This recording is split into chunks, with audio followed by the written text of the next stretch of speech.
Now, the U.S. military has downed a Syrian fighter jet in the northern province of Raqqa. Syrian army said the plane was targeted in the town of Risafa, at some 40 kilometers southwest of Raqqa's provincial capital. The attack came amid Syrian troops' advances into the province. The army says that the plane crashed and the pilot's missing. Damascus condemned the move as a flagrant attack, which took place while the plane was on a combat mission against Daesh terrorists. The U.S. military confirmed the attack, accusing the Syrian side of bombing Washington-backed militants.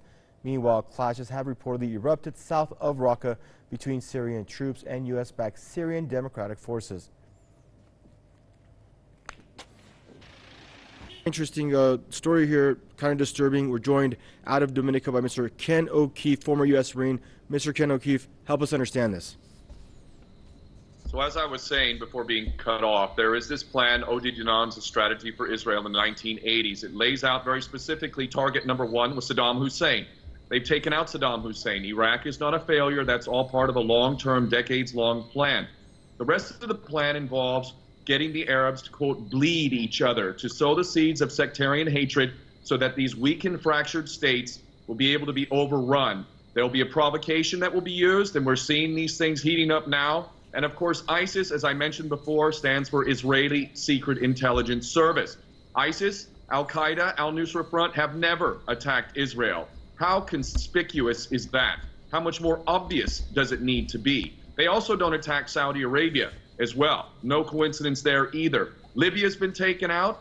Iraq was taken out in terms of Saddam Hussein, and we know that Iraq has so much suffering and pain, millions of orphans, millions of refugees. They're trying to pick up the pieces, but they became a home for ISIS, and they're still there, although thank God for the efforts of the people of Iraq, the military, to get them out. And Syria, well, we know what's happening in Syria. The long-term goal is what's called Greater Israel. Israel is meant to expand and be the next empire, and America is being set alight. America is being sacrificed. There always is a transfer of imperial power. The empire never actually leaves. It simply morphs into something else, and the plan of these psychopaths is to have Israel be the next empire. Now, what's really key here is for American service members. Back in 2013, many may recall that very courageous service members held up signs in their uniforms and said, "I did not join the U.S. military to fight for Al-Qaeda in Syria." Now, but that was 2013, pre-ISIS. Now, it is very critical for American service members to now know, you are going to be called on to fight for ISIS. You are going to be called on to fight for ISIS against those who are legitimately fighting against ISIS, i.e. Iran, Hezbollah, Syria, and Iraqi forces as well. We are funding, supporting, and coddling ISIS. We just did a deal for $350 billion to Saudi Arabia. Everybody knows that Saudi Arabia, through their Wahhabi doctrine and their financing, is the main source of terrorism in the region.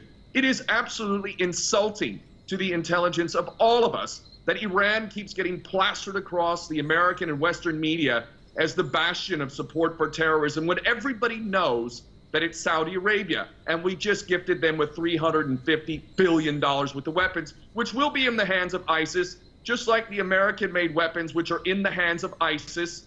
And this is the story. And until we face this fact and really do what we need to do, this is going to get worse and worse. So I'm hopeful that more and more Americans are finally seeing this. It's hard, it's a bitter pill to take, but ultimately your government is a monolithic government. It doesn't matter whether it's Donald Trump, Barack Obama, George Bush, Bill Clinton, Bush before him. It's always the same. Always the same. The only difference is some minor changes or minor differences in domestic policy.